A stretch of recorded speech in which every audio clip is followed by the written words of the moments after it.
Hey everyone, this is Muskan. Welcome to my YouTube channel. उम्मीद करती हूँ आप सभी अच्छे होंगे। तो चलिए आज से हम एस टी यादव की बुक जिसका पहला पार्ट है नंबर सिस्टम वो शुरू करते हैं। तो वन बाय वन करके हम एस डी यादव की पूरी मैथ को कवर कर लेंगे और किसी भी कम्पिटिटिव एग्जाम के लिए बहुत इम्पोर्टेंट है। तो जो लोग एस टी यादव के या जो लोग किसी भी परीक्षा को क्रैक करना चाहते हैं तो इसमें फुल सोल्यूशन है और हमारे साथ जुड़ें और किसी भी वनडे एग्जाम को क्रैक करें। और नंबर सिस्टम पढ़ने से पहले मैंने कि नंबर्स होता क्या है, प्राकृतिक संख्या, पूर्ण संख्या, पूर्ण वर्ग, घन वर्ग, सम संख्या, विषम संख्या, ये सब संख्याएं क्या होती है, क्लासिफिकेशन ऑफ नंबर, जो कि मैंने इंट्रोडक्शन ऑफ नंबर्स नाम से वीडियो बनाई है। उसका लिंक प्लेलिस्ट में मैंने दिया है, उसमें आप देख लीजिएगा। उस वीडियो की लिंक में भी दे दूंगा। उसके बाद आप लोग ये एस डी यादव की जो मैं क्लास 1 से आज शुरू करने जा रही हूँ। पर डे 1 से 10 तक क्वेश्चन मिलेंगे आपको और वन बाय वन करके पूरा मैथ हम कवर कर लेंगे। तो चलिए एस डी यादव की मैथ जिसका पहला पार्ट है नंबर सिस्टम और उसका पहला क्वेश्चन समझते हैं और पढ़ते हैं। तो क्या लिखा है आप लोग देखिए। तो लिखा है यदि 5 क्रमिक पूर्णांकों का योग, आप लोग देखिए स्क्रीन पे लिखा होगा, यदि 5 क्रमिक पूर्णांकों का योग s है तो उनमें से सबसे बड़ा पूर्णांक s से किस प्रकार से संबंधित है, ये पूछा गया है। तो क्या है कि सबसे बड़ा पूर्णांक s है। सबसे पहले हम बेसिक से समझते हैं, उसके बाद हम इसे ट्रिक से समझेंगे। तो 5 क्रमिक पूर्णांक, क्रमिक क्या होते हैं, x, x+1, x+2, x+3 और x+4, ये हमारे क्रम से 5 हो गए, 1 2 3 4 5। इन 5 क्रमांकों का योग क्या है, s, यानी कि इन सभी को जोड़ देंगे तो 5x हो गई, 5x + 10 इतना बना।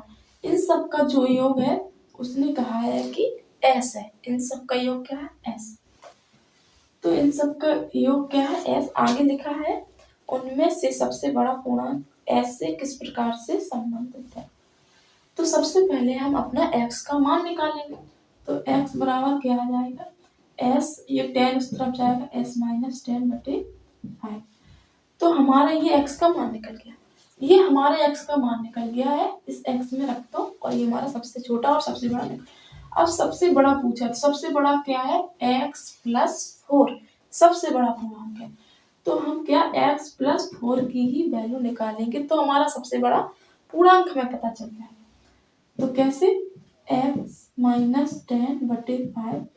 + 4, इसका एलसीएम लेंगे तो क्या आ जाएगा, 5, s - 10 + 5 को 20 बराबर क्या आ जाएगा, s। अब ये 10, 20 में से 10 गए तो प्लस के 10 ही बचेंगे बटे 5। तो यही हमारा आंसर है जो कि हम x+4 करके डायरेक्ट एलसीएम करके जोड़ देंगे। तो ये हमारा पहला क्वेश्चन होता है कंप्लीट। अब इसे हम ट्रिक से समझेंगे कि किस प्रकार से इसे क्वेश्चन किया जा सकता है। तो ट्रिक से क्या है ये कि इसमें लिखा था कि यदि 5 क्रमिक पूर्णांकों का योग क्या है, 5। तो 5 क्रमिक पूर्णांकों का योग क्या, आपने औसत पढ़ा होगा। औसत में क्या होता था, नहीं पढ़ा है तो अभी आगे पढ़ेंगे। औसत में क्या होता है कि कुल पदों की संख्या बटे कुल पद।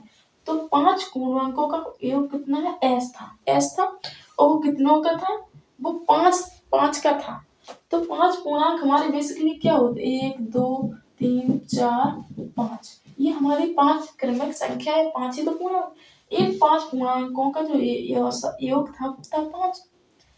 तो उनके हिसाब से क्या था, s कितने का था, 5 का। तो 5 क्रमिक पूर्णांकों का जो योग था वो s था। संख्या कितनी थी, 5। अब उसमें क्या कहा है कि सबसे बड़ी संख्या, तो हमेशा जो औसत होता है वो बीच वाली संख्या होती है। तो 5 क्रमिक पूर्णांकों का जो योग है वो s है। तो हमेशा औसत बीच वाली संख्या होती है, तो s/5 5 का मान है। जो बीच वाली संख्या है 3, इसका मान है ये। अब इनसे देख लो कि सबसे बड़ी संख्या कितनी ज्यादा है, 2 ज्यादा है। तो सबसे बड़ी संख्या 2 ज्यादा, तो इसमें 2 ही जोड़ दो और एलसीएम ले लो। तो कितना आ जाएगा, s प्लस 5 दूनी 10/5। तो ट्रिक से हमारा इस प्रकार से। आई होप आपको दोनों तरीके समझ में आ गए होंगे। तो क्वेश्चन नंबर 2 में क्या है कि श्रेणी दी गई है 1 + 2 + 3 ... कि कितने पदों का योग क्या है, 50 होगा। तो इस श्रेणी को हम कैसे करेंगे, तो जो हमारे पद दिए गए हैं उसमें पूछा गया है कि कितने पदों का योग हमारा 50 होगा। तो ये हमारी जो श्रेणी है ये क्रमिक श्रेणी। तो क्रमिक n प्राकृतिक संख्याओं का एक फॉर्मूला होता है n+1/2। ये हमारी क्रमिक श्रेणी दी गई है। ये इसका कितना दिया गया है, इसका योग दिया गया, योगफल दिया गया है 50। तो इसका जो योगफल दिया गया है 50, ये जो कि श्रेणी एक क्रम में थी तो उसका सूत्र होता है और उसका योगफल कितना दिया गया है 50। तो इसे हम उस साइड ले जाके सॉल्व करते n+1 बराबर इसका गुणा करेंगे तो 50 कितना आ जाएगा, गुणा कर लेते हैं इसका 50 और 50 × 2। तो यहाँ गुणा करेंगे n² + n बराबर कितना आ जाएगा 0, 5 दूनी 10, 1, 5 दूनी 10। तो इतना आ जाएगा हमारा। अब इस क्वेश्चन को आप सॉल्व कर सकते हैं तो ये बहुत बड़ा फैक्टर बन जाएगा। ऑप्शन से देखिए तो ऑप्शन से ये क्वेश्चन जल्दी हो जाएगा। ऑप्शन में क्या है, 100 रख के देखते हैं। तो पहले 100 रख के देखते हैं, 100 का स्क्वायर प्लस 100, ठीक है ना।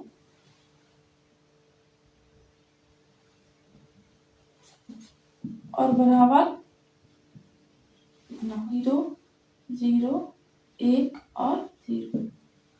तो हमारा ये करेक्ट बैठ गया है, जो कि हमारा ऑप्शन नंबर 100 है जो वो सही हो जाएगा।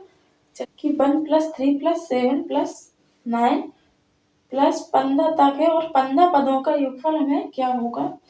तो आप देख सकते हैं मैंने इंट्रोडक्शन क्लास में कि विषम संख्या क्या होती है, विषम संख्या लिखी हुई है। तो इन विषम संख्याओं के पदों का योगफल हमें पता करना है। तो एक सूत्र होता है कि प्रथम n प्राकृतिक विषम संख्याओं का योगफल कितना होता है, प्रथम n प्राकृतिक विषम संख्याओं का जो योग होता है वो होता है n²। इसका क्या होता है, योग। तो ये सारी हमारी क्रम से हैं और कितनी है 15। तो इसका सूत्र होता है n²। तो 15 को इसमें रखेंगे तो कितना आ जाएगा हमारा 15 का स्क्वायर यानी कि 15 का वर्ग होता है 225। तो ये हमारा 225 करेक्ट हो जाएगा। अगला क्वेश्चन देखते हैं हम लोग, क्वेश्चन नंबर 4। क्वेश्चन नंबर 4 में बोला है कि 50 से कम 3 के सभी धनात्मक गुणजों का योगफल बताइए। वो 50 से कम भी होना चाहिए और 3 के गुणा होने चाहिए।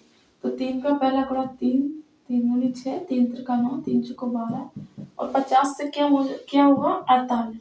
ये 3 का क्या है, 12 दिया 48। तो ये क्या है, ये हमारे 3 के गुणज है। इन गुणजों का हमें क्या करना है, योगफल है। तो इसका क्या होता है, सूत्र होता है कि प्रथम संख्या अंतिम माइनस प्रथम संख्या, अंतिम माइनस प्रथम संख्या बटे प्रथम संख्या और गुणित में क्या आ जाएगा, प्रथम प्लस अंतिम, प्रथम प्लस अंतिम, प्रथम प्लस अंतिम। तो इसका हमारा ये सूत्र होता है। तो इस सूत्र में जैसे ही हम इसे रखेंगे तो अंतिम क्या थी 48 माइनस प्रथम 3 बटे प्रथम क्या थी 3 गुणा प्रथम 3 प्लस अंतिम 48। इसे सॉल्व करेंगे कितना आ जाएगा 45/3 और इसके बटे में क्या है 2 भी है, सूत्र के 2 भी, तो ये कितना हो गया 51/2। इसे काटेंगे तो कितना आ जाएगा 15 गुणित 51/2। इसे जब हम गुणा करेंगे टोटल तो ये निकलेगा 408। तो इस प्रकार से हमारा LDR जिसके 4 क्वेश्चन कंप्लीट हो चुके हैं। अगला क्वेश्चन देखिए और 5 दिया है 1 + 2 + 3 + 4 ... + 10 जिसकी वैल्यू दी गई है 55। तो योगफल है 6 + 12 + 18 + 24 ... + 60 के बराबर होगा। तो हमें क्या है इसकी वैल्यू निकालनी है। तो इसमें जो वैल्यू है किसकी 1 + 2 + 3 + 4 ... + 10 इसकी जो वैल्यू है वो कितनी है 55। अब आप एक बात ऑब्जर्व कर रहे होंगे कि जो 6 + 12 + 18 ... 60 है प्लस का, इसका क्या है हमें मान ज्ञात करना है हम लोगों को। तो इसमें से अगर हम 6 बाहर कर लें तो 1 + 2 + 3 + ... प्लस के 6×60 तो इतना ही बन जाएगा। और इसकी जो अंदर की वैल्यू है ये हमें पहले से ही दी रखी है। तो 6 गुणित कितनी दी थी 55, इसका गुणा करेंगे 6 × 5 = 30, 6 × 5 = 30 और 3 = 33, तो 330 इसका हमारा करेक्ट आंसर होगा। बढ़ते हैं क्वेश्चन नंबर 7। क्या कहा क्वेश्चन नंबर 7 में कि 1 + 2 + 3 + ... 49 + 50 फिर से हाँ एक लंबी सीरीज है 1 + 2 + 3 + 4 ... प्लस का 49 प्लस का 50 फिर से प्लस का 49 प्लस 48 ... प्लस का 3 + 2 प्लस यानी कि बढ़ता। तो ये है जो हमारा क्वेश्चन। इसका एक सूत्र था प्रथम n प्राकृतिक संख्या 1 से लेकर 50 तक का निकाल लेंगे हम सबसे। सूत्र क्या होता है n+1/2। ये प्रथम n प्राकृतिक संख्याओं का योगफल का सूत्र है। 1 से 50 तक निकाल लेंगे फिर प्लस, फिर 1 से लेकर आप देख सकते हैं 49 तक है तो n+1/2। दो सूत्र लगाते हुए इनको हम सॉल्व कर लेंगे। तो कितना है 1 से 50 तक 50 गुणित 51/2 और दूसरे में क्या होगा 49, n की वैल्यू 49 में जोड़ेंगे 50/2। तो ये हम काटेंगे तो ये 50 से 25 बार, यहाँ भी 50 से 25 बार कट जाएंगे। तो ये 25 गुणित 51 प्लस 25 गुणित 49। अगर हम 25 को बाहर ले लेंगे तो हमारा कितना निकलेगा 49 51 होता है टोटल 100। 25 का गुणा करेंगे तो ये हो जाएगा 2500। तो इस प्रकार से हमारे इतने 7 क्वेश्चन कंप्लीट हो गए। अगले क्वेश्चन नंबर 8 में कहा गया है यदि 7 क्रमिक समपूर्णांकों का योग 140 है तो इनमें सबसे बड़ा समपूर्णांक क्या होगा। तो आप एक बात याद करते हैं, मैंने आपको पहले ही क्लास में बताया था, पहला ही क्वेश्चन था कि औसत क्या होता है। अब इसमें कहा है कि यदि 7 क्रमिक समपूर्णांक, तो 7 क्रमिक समपूर्णांक क्या होते हैं सम होनी चाहिए यानी कि 2 का अंतर। तो x + 2 x + 4 x + 6 x + 8 x + 10 और x + 12 1 2 3 4 5 6 7 ये हमारे 7 क्रमिक पूर्णांक है। इनका क्या है योगफल कितना है 140। इन सभी का जो योगफल है वो कितना है 140। अगर हम इन सबको जोड़ेंगे तो कितना आएगा 7x प्लस हो जाएगा 42 बराबर 140। तो x + 6 बराबर हो जाएगा 20। x की वैल्यू निकलेगी हमारी कितनी निकलेगी 14। x की वैल्यू जो है हमारी कितनी निकलेगी 14। और इसमें कहा है कि सबसे बड़ा समपूर्णांक, सबसे बड़ा क्या था सबसे बड़ा जो समपूर्णांक था वो x + 12 था। x की वैल्यू 14 + 12 कितना हो जाएगा 26। ये तो निकला हमारा कितना बेसिक से। इसे जल्दी कैसे करेंगे ट्रिकली, क्योंकि आजकल ट्रिक का ही जमाना है। तो 7 ही तो थे 1 2 3 4 5 6 7 7 संपूर्णांकों का कितना था योगफल 104। तो जो हमारी बीच की संख्या होती है ना, सम का मतलब हो दो दो का अंतर 140 और कितने थे 7। 7 संपूर्णांकों का कितना था 140। 140 था वो थे 7 संपूर्णांकों का योग। 7 से काटेंगे यानी कि 20। तो ये जो 4 है इसकी वैल्यू निकली हमारी 20। और हमें पता है कि सम है तो सम में दो दो का अंतर होगा। आप एक बार और समझिए कि सम है तो सम में दो दो का अंतर होगा। ये हमारी जो 4 है इसकी जगह ये वैल्यू निकली कितनी 7 दूनी 14 यानी कि 20।